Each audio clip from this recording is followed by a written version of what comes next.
Genshin Impact, an action RPG gacha world that was made by MiHoYo or HoYoverse. This world was opened at September 28, 2020. To open Genshin Impact, you have to use a launcher made by HoYoverse or MiHoYo. Oh, sorry, I haven't introduced myself. My name is Axl, or in this world, people call me the Traveler. In this world, you and I play as the Traveler. And as a traveler, we will travel this world, called Teyvat.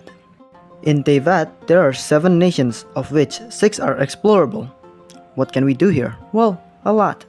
For example, we can find treasure, fight monsters for treasure, help people for treasure, figure out puzzles for treasure. Yeah, we usually just find treasure. The control is pretty simple. You walk with W, A, S, D. Jump with space, walk with control, sprint with shift or right click, attack with left click, use a skill with E and use your ultimate with Q. You can also switch characters with 1 through 4. Wait, switch characters? Yeah, this world allows you to put together a team of 4 characters that you meet throughout your journey. While you get a couple of characters for free, most of them you have to gacha, in other words, gambling. Gacha is a mechanic where you roll for characters and weapons using an in-world currency. The combat here is pretty great. There's an element system, where there are 7 elements and for every nation has 1. Whenever you mix 2 elements, an elemental reaction will occur. There are many elemental reactions and they have their own uses, such as when you mix hydro or water and cryo or ice, it will trigger a freeze reaction, where the enemy gets frozen and can't move.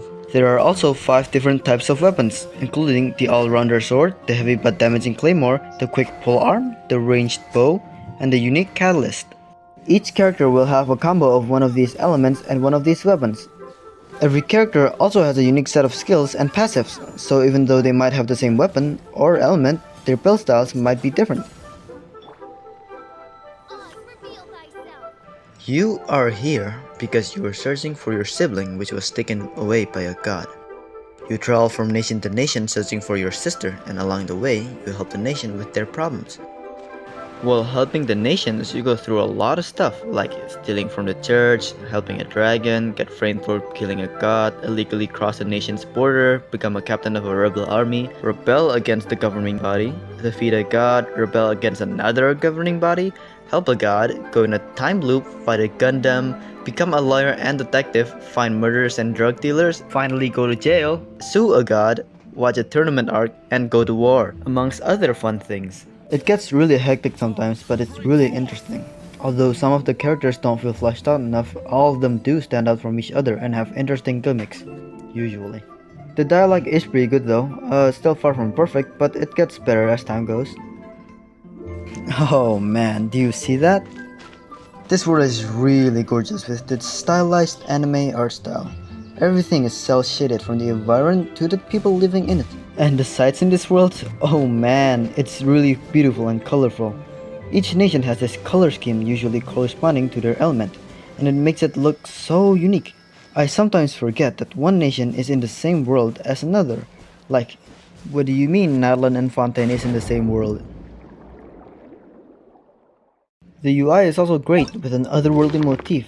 The HUD is also pretty simple and not too intrusive. And, oh? Do you hear that? The audio on this world is great with amazing music and sound effects. Every nation has a music genre that is inspired by the real-life counterpart of each nation. It really sets the vibe for the culture of the nation.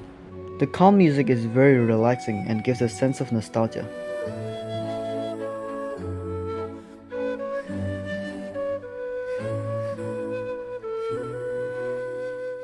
While the battle music is very tense and keeps you on your feet. I'm not an expert on sound effects, so I don't really know what to say, but I know that it feels good on my ears and it never felt odd. The voice acting is really bad though at the start. Your companion Paimon sounds very annoying at the start, but the voice acting gets better. from this world to begin with. Paimon actually managed to say all that. Wasn't it awesome? It wasn't a case of her voice growing on me because I still hate the early voice acting. I come to this world almost daily, mostly because there are bonuses, but also because there's so much to do in this game. There's always something new to do, like new events or new people to meet and helping those people do, well, whatever they want. It's quite overwhelming, the number of things I can do here, but I chip away one thing at a time. All in all, I think Genshin Impact is a great action RPG world with a lengthy story, a big cast of characters, beautiful visuals, and amazing soundtrack. It keeps me coming back for more. It's a great world for those who want to experience a new and big fantasy world with a lot to do. I would rate this world a 8 out of 10.